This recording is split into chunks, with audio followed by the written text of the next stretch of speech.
శ్రీచక్రము జోలికి వెళ్ళవద్దు, మీరు దాన్ని పూజ చెయ్యలేరు. శ్రీచక్రాన్ని మీరు ఆరాధన చెయ్యాలంటే ఆ పూజా విధానం అంతా వేరు. మీకు బాగా నిష్ట ఉండాలి. అపారమైనటువంటి నిష్ణాతులై మీరు శ్రీచక్రాన్ని ఆరాధన చేయవలసి ఉంటుంది.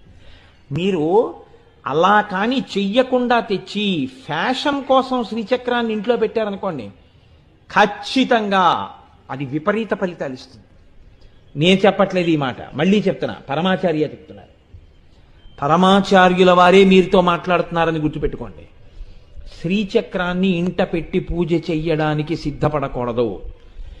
అటువంటి స్థితిలో మనం ఉన్నాం.